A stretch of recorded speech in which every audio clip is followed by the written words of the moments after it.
So welcome to the end of the 2043 season. My name is Paul, also known as the Northman. And on the end of the 2042 season, over 23% of you, I think it was 23.4% of you, were not subscribed to the channel. So firstly, thank you for coming along to the series. Thank you for coming along to the channel. If you are new, it's a crazy stat that you're coming in this late into a series, but hopefully you do catch up and enjoy it. Please make sure you do go down and subscribe to the channel, and let's get into the video. Now, one shocking thing I want to point out is as we close in on our 20th title in a row, weirdly, our board has decided this year we have to finish in the top 2 places. I didn't even notice at the start of the season that they said finish in the top 2 places. After winning the league this many years in a row, I will be livid if we don't go on and win it again. Now, in terms of competitions, we won the Super Cup, a 4-1 victory, complete demolition, Lethal Scara, Sturla and Sundstrom on the score sheet, beating KI 4-1. Always nice to secure that Super Cup. Now, we are halfway through the league. We are 13 points clear at the minute. Won 14, drew 1 out of a possible 15 games. So it puts it out there as well that expecting the top 2 is almost offensive. So the European rankings have came in halfway through the season, and the league has moved up 3 places to 26th in the competition rankings. So really nice to properly push into the top 30. We've moved ahead of the Serbian league and closing in on the Romanian league, the Slovakian league, and the second tier in France. And we're not that far behind the Swiss league, for example, who are 21st. So a good season or two, and we could really push into that top 20. We are closing in on that now, and it is really great to see. In terms of us, we've moved up 8 places to rank 33rd in the European rankings now going into the new season, new Champions League campaign coming up. And in terms of the coefficient side of things, we have moved to 23rd in the coefficient ranking, ahead of Serbia, ahead of Romania, etc. We are going to go into next season on 23 points. Now, one nation, Slovakia, are going to drop below that. We also chasing the likes of Czech Republic. Croatia are going to drop below that as well. So we actually do start well ahead of anybody else. In fact, actually, we're going to stand 24.875. We're going to dramatically overtake a few spots here. We just need to have a good season. We just need a good season again, and we can get inside the top 20. I honestly believe we can push inside top 20 if we can have a good season. So the Champions League second qualifying round was where we entered this year, and we got drawn against Puskás from Hungary. And we got a 3-0 victory with Mishan and Bjornhog on the score sheet. A really comfortable victory, really pleased with it. It was a tough game, I honestly thought. They're a decent side. But a 3-0 victory in the first leg secured us qualification almost. And that was backed up when we got a 5-3 victory away from home. To be honest with you, disappointed we conceded a few goals in this, but Lethal Scara picked up 4 goals in that game, Midskogen on the score sheet as well. Complete demolition. Good job. Learn the words, Paul. And that saw us come up against an old nemesis in RFS in the next round. And we got 2-1 victory in the first leg. Missed a penalty as well. Lethal Scara and Midskogen on the score sheet. Slightly concerned there. Slightly concerned that we only got 2-1 victory in the first leg. We did then take control in the second leg. Lethal Scara on the score sheet. 4-1 victory. That saw us go through 6-2 on aggregate into the playoffs. And we drew against Astana in the playoffs, and we lost the first leg 2-0. After a couple of very successful years in the Champions League, the fear was that we were going to miss out on qualification to the Champions League. Now, you can actually see there, 7 shots for Astana, 26 for us. We got FM'd by FM. Now, luckily, in the second leg, we really turned up, and we managed to get a 5-0 victory, going through 5-2 on aggregate and taking us into the Champions League group stage again. 5-2, Pettersson, Sturla, Lethal Scara with 2, and Grigory. We're going to rename some of them Belarusian and Russian guys we picked up. But you can see we actually got 3 goals in added time. We scored in the 89th minute to take it to extra time, and then scored 3 goals in added time to go through 5-0. And that has seen us going to be drawn against Benfica, Red Bull Salzburg, Michelin, PSG coming to the Faroe Islands, Köln, Håken, Rennes and Man City away. Some really tough games in there. Honestly, I think it's going to be a lot harder than it initially looked when I saw the draw. It's going to be interesting to see how we do. So you join us back for youth intake, but the transfer window is shut as well, so we'll review that in a second. In terms of the intake, it was very poor. A couple of 1.5-star currents. A striker here who again might go off to other teams in the Faroe Islands and do well, but not the best. And another striker as well here who again isn't actually too bad. Lacks a couple of attributes, but he's not the worst, and I do think he could do a good job for someone in the Faroe Islands, but all in all, it was a very, very below average youth intake this year, and I don't think nobody would have a chance to get into our squad. So now you join us to look at transfers, and straight off we have lost a big name this window. We're going to try to push on from that and look at the positives of what we've done. So first off, Jacobson has gone to EB. A pre-arranged contract, so I said they could have him for nothing straight away. Just get him off our books, let him start playing football for them. I have loaned Nylander to Vikingur Goethe, get him some first team football, get him regular first team football, so he's gone on loan to them. I've loaned to Esbjerg Axel Abdi. Now Esbjerg we will talk about in a second, but he's gone on loan to them. And then we've loaned Lindskog to Norby, now 26 years old. Contract is running out. We are not going to renew, so he will be leaving at the end of the season. Another player there gone on loan we don't need to look at. Same with Debas, will never feature. Sturla is the big name. Sturla has left us. He's gone to Benfica for 8.75 plus a bit of percentage of next sale. Really, really disappointing, but a lot of my players became upset due to my treatment of him.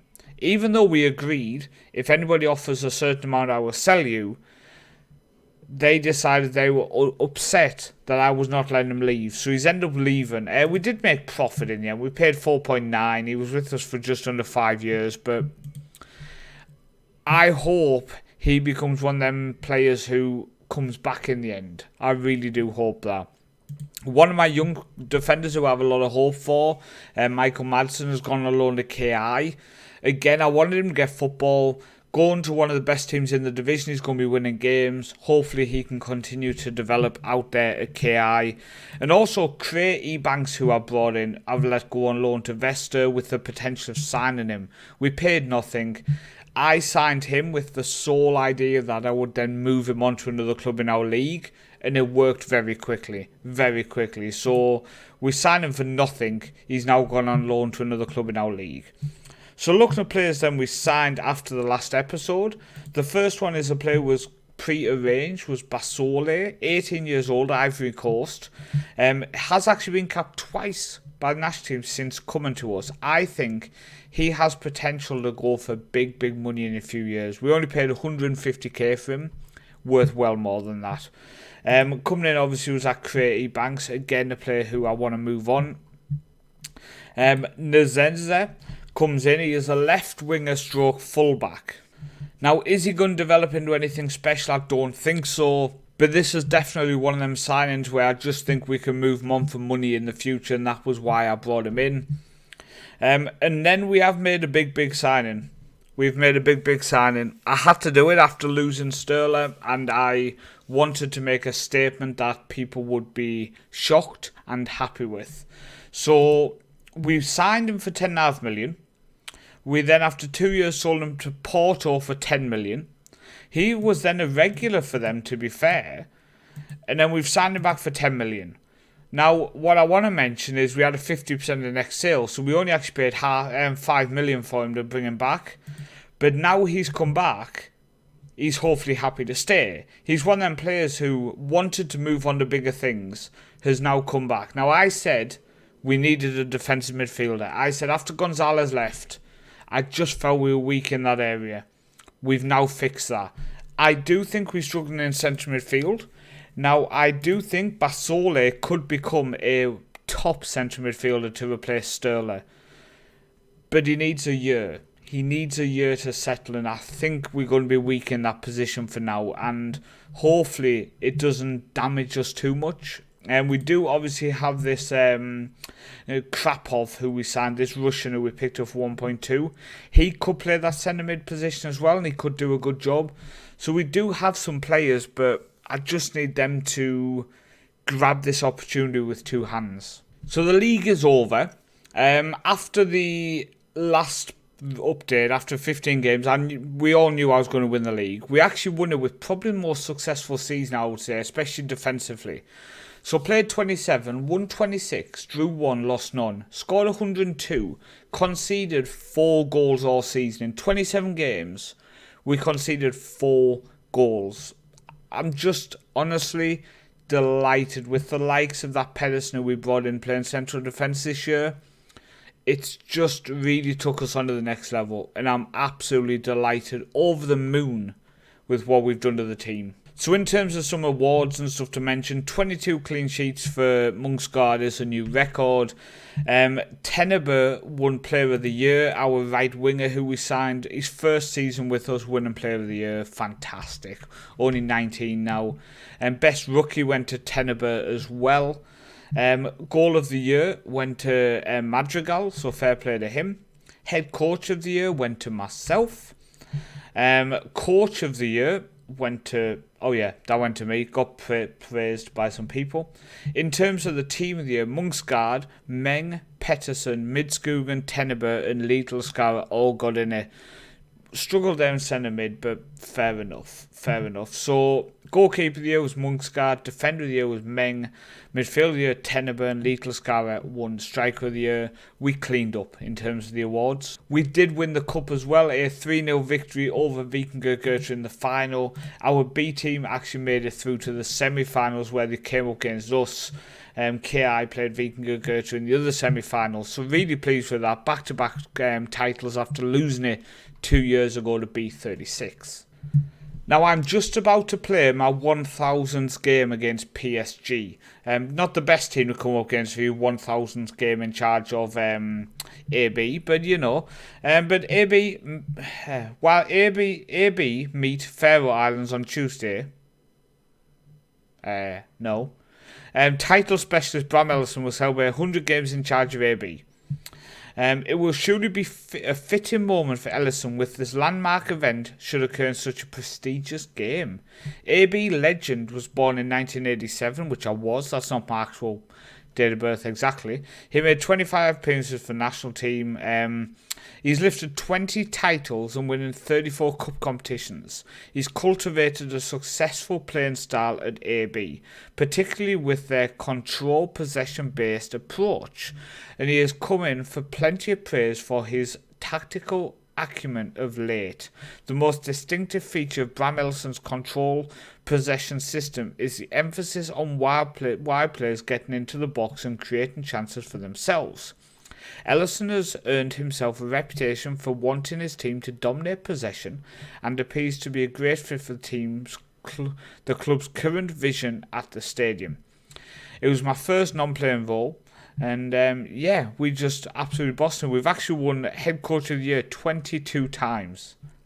I think it's every single season, because first year we were expected to struggle and we came third, I think it was. So I'm fairly pleased with that. Now, in terms of European top league player development, we are now at 94 players who are in our top flight club. So in terms of players who have been produced through our academy or have been with the club between the age of 18 and 21, 94. Second highest is now Copenhagen with 60. We are 34 players ahead of the second best in terms of development for top league players. So you join us now on the 8th of December, and we're actually going to do something different. We're going to have a live com. I've got time. I'm going to record us a live com. So to review how the Champions League has gone, it's been very up and down and we need a win. This win is huge if we want to keep boosting our coefficient. So we start against Benfica with a 1-0 defeat. Really, really disappointing game. We did then bounce back with a 3-0 victory over Red Bull Salzburg after an early red card. Tactical adjustment in that game. I think it shows if I hover over this. Yeah. So we end up playing a 4-2-3-1 with two halfbacks. In fact, it actually probably shouldn't be called that because I'm not sure if I can show the formation. If it shows... no, it doesn't show because obviously we got a red card here. But I played 3 centre-backs, 2 of them wide, then 2 defensive midfielders, and then my front 4 as normal. So it was I'm genuinely pleased with that tactical setup. We then went to Midtjylland and lost the game 2-0, and again, we just looked weak in that central midfield. Honestly, I think we're very, very lacking in central midfield this season. Losing away to PSG in our 1000th game in charge was disappointing. We did, however, just bounce back with a 2-2 against FC Köln in Germany. Really, really pleased with that. If we're going to the leagues phase, and you can see we are in 28th place. You can see we are here, 28th place. We need to push on. 4 points. A win here would put us up. We need 2 more wins in our final 3 games, I think, to get into the knockouts. Or this could be a year where we go out in the group stage. Coefficient-wise, we've only got 3.375 points at the minute, which will put us up to 28.25. It's not enough. Yes, there's a couple of teams who have less. We can see that. But there's a couple of teams who are going to have more. And we need to push on. So we need a couple of wins. So the team going into the final game of the 2043 season is Munksgaard in goal, Linnerud, Pettersson, Meng, Hansen, Gonzalez in defensive mid. I think I'm going to go with Basola in central mid for this game. Tenneber, Mishan, Midskuden and Lidlskar up top. Now the only other option I could think maybe is actually Gonzalez in attacking mid and Mishan in centre mid. Give Gonzalez that game in attacking mid. He has got 7 goals, 8 assists. Drop Mishan back in that centre mid. He could shove it up with his mental skills. Yeah, I'm going to go with that. Make sure our bench is set up properly. Cher, Basola, Sundström, Ingerfersen, Gregory, Bjorn Hag, Madrigal, Lax Jr. I actually recalled on from loan this season. I've started giving him a bit more time because if you remember in last year's episode, I wanted to retrain him as a central mid. He's got 10 caps for the national team now as well. I just want to try to give him a bit of time. Yeah, I think we're ready to go. So let's get in this, a live com. First one of the whole series, but I just wanted to bring it to you. Hopefully the green screen works with the green background. We'll see how it all goes. If not, I can remove the green screen for the actual live com if it's not going well. I've realised I'm wearing an Adidas shirt with green stripes, so hasn't worked too well, has it? Hasn't worked too well. Okay, come on. So BK Häcken are playing at their home ground here, Midskogen with the corner in, and we've actually scored from a corner. Now remember, my corner download is available, but that is a goal in the 6th minute. Pettersson, was it? Was it Pettersson coming back to Sweden who gets the goal? Midskogen with it in, and it is Pettersson rising high, heading it home to make it BK Häcken 0, AB 1. Really pleased with that. Nice early goal. Just like to check things. We are struggling possession wise, so I just want to make sure I just tell us to I'm gonna just click encourage. Corner comes in though. Meng doesn't get to the header, but Gonzalez puts it back in. It's cleared away. Gonzalez doesn't get it now. He's going to try to track back and win this ball. Don't foul. He does win it. Oh, Hawken just come into our half here. Sol inside, goes back over the top. They are in behind of our left back Hansen. He has got back now. Don't like this diving in we seem to be doing at the minute, by the way. Okay. They do get a shot away. That's their third. Doesn't actually count as a shot, weirdly. That was their third shot of the game, but it hasn't registered. How are we looking rating wise? 6.6, 6.8, 6.7. We start to get a bit more possession at the minute. Passes in the attacking field are only 46%. So let's work the ball into the box. We're struggling against them here. Let's not give the ball away a bit too much. Then if we are losing it in the attacking third a bit too much. It's up to 63% now. So it is starting to go up a bit more, the pass completion. That's nice if we can fix that. Okay, 1-0 at half time. 4 shots to 4. 57% possession. We are starting to hold onto the ball more. Cross completed is at 21% as well. I do like to adjust how we put the crosses in sometimes. So let's just go low now, shall we? We are passing the ball around a bit, so the low crosses are easier to do in a passing build-up. So let's just go with that. Mishan's playing a 7.0 after dropping in centre mid. That I'm happy with. Okay, the pundits might not believe in you, but I think we can get the win here. So come on. Linnerud right back on a 6.6. We do have the ability to bring on the young Icelandic as an option. Fresh legs as well, so it's nice to do. Xavier tries to put it away. Midskogen intercepts. Midskogen driving forward. Goes, oh, that's a poor pass, Midskogen. Come on. Ball forward. It's 3 against 3 at the minute. They cut inside. That's not a penalty. That's not a penalty. It's just not. I'm just going to...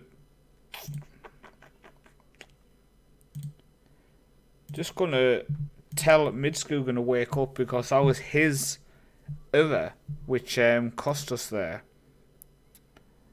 I'm just going to shout to Littlescar as well.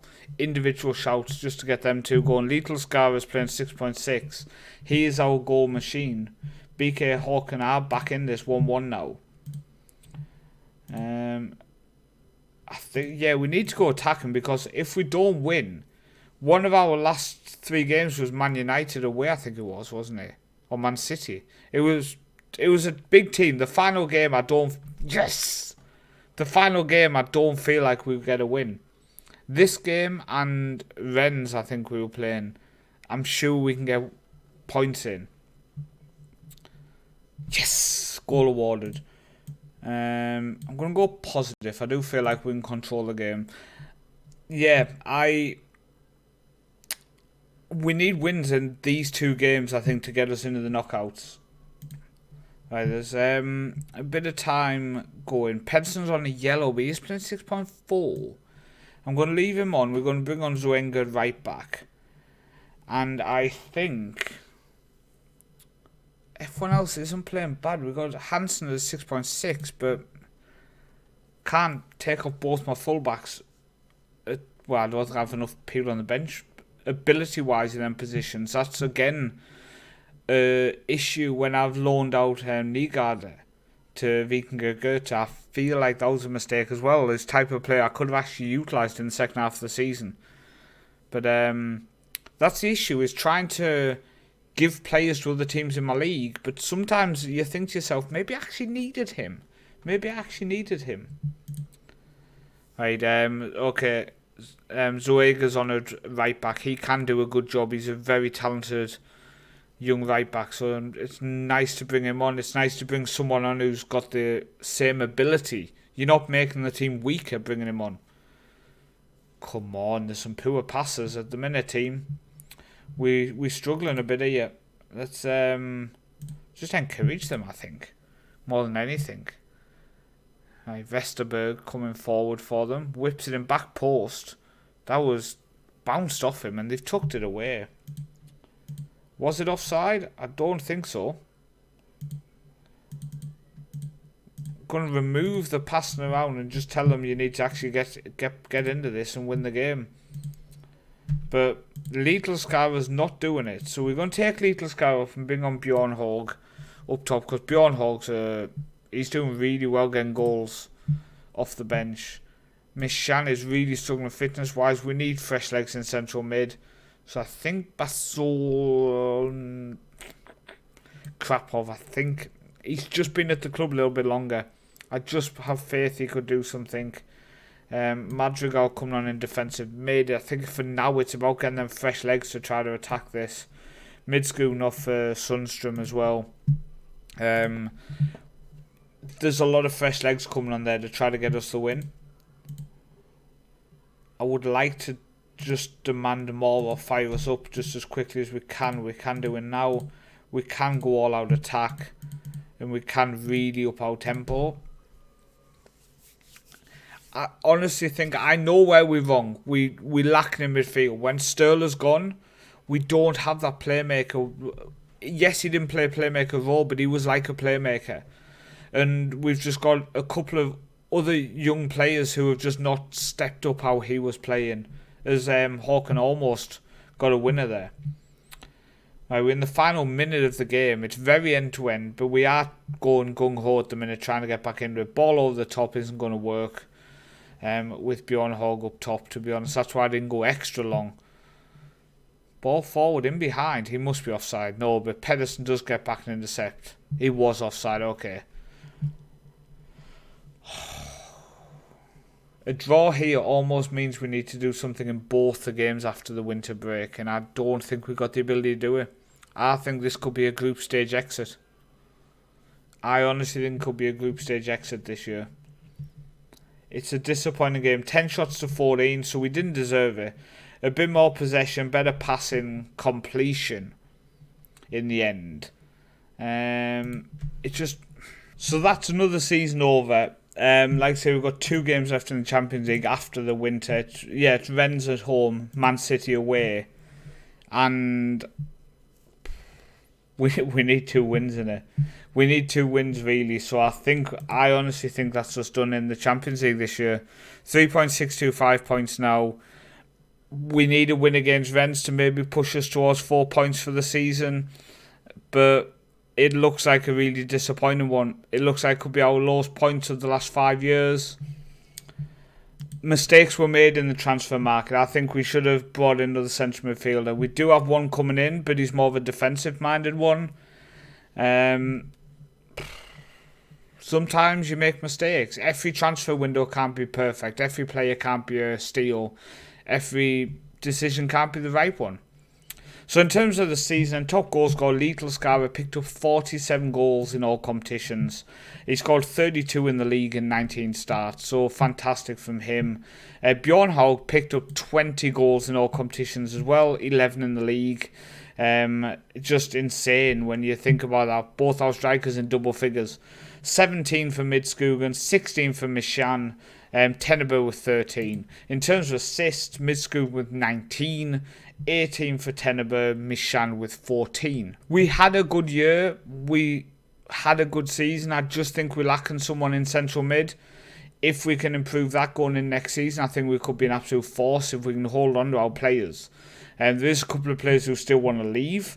Munksgaard wants to leave again if we get a bit of 5.25, so he could be leaving the club again after South 1.8, signing back, he could be going again. Michael Meng wants to leave if we get a bit of 4.9 because Premier League clubs came in for him. And the final one was nobody. The other ones I actually got rid of. So it's going to be a chance to hold on to people. Pedersen, I think, has developed way better than I thought he would do. He's honestly been an absolute solid rock for us in central defence. Coming in from Örebro, so I honestly think that was a really good signing from us. In terms of the other teams in the league, in terms of costing us in Europe, if we go on the schedule side of things, they started in the Europa League, got drawn against Basel, unfortunately went out, then got drawn against Sparta Prague. So they had a really tough run in terms of the teams he got drew against. Vikingur, they were not in Europe. Let's just double check who was in Europe this year then. It wasn't Vester. It's not us. We were, but no, it's not us we're looking at. Hello? Anybody? That's KI. We've looked at them. It's not them. TB. It was TB played in Europe. They went out to Spartak Trnava on penalties as well. Disappointing there. Vikingur Goethe wasn't them. Okay. So far we've looked at KI, us, and TB. So there must be another team. They're just there. It's EB, who came up against FC Steaua Bucharest. So we've almost, I would say, got unlucky as well with the teams we've ended up getting drawn against. It's just unlucky more than anything, isn't it? But 1,002 games as manager now. It's just got to keep pushing on. When we looked at our B team, by the way, a very successful season for them. Played 27, won 27, 81 points. Top goal scorer in the league by an absolute mile. Højgaard, by the way, who finished top second assists, has now gone to Seattle Sounders. I'm actually shocked he's ended up going there. He was complaining and crying like crazy. So we ended up terminating his contract because the whole of the first team was upset that I didn't get in the Champions League squad. At no point was he even in our first team, never mind the Champions League squad. Playing for our B team, somehow thought he should be in the Champions League. So he's ended up going, he's now at Seattle Sounders. But talking about the national team, in terms of the games this year, we've had an up and down season. So we lost to Albania, drew against Liechtenstein. Drew against Greece, lost to Belgium. Drew away to Albania, lost 4-6 to Scotland, before beating Liechtenstein 4-3, drawing against Greece, and losing to Scotland and Belgium. But in both games we looked decent. So in terms of the group, I said 5th, potentially getting 4th. We were very comfortably 5th. And I'm actually pleased with a couple of things that have happened this year. So looking at our squad, first off, Christensen, who's been with us for 5 years, is now a national team player. 4 caps. Got paperwork quicker than the Danish people do. But absolutely delighted that he is now a national team player. He's only 24. So we have the likes of Schmidt here, who is in central defence. We have Lervang, who is in defensive mid. Christensen in central mid. Then you have Højgaard, who's now at Seattle Sounds in attacking mid. And then we have Jonsson, who now has 11 goals as the attacker.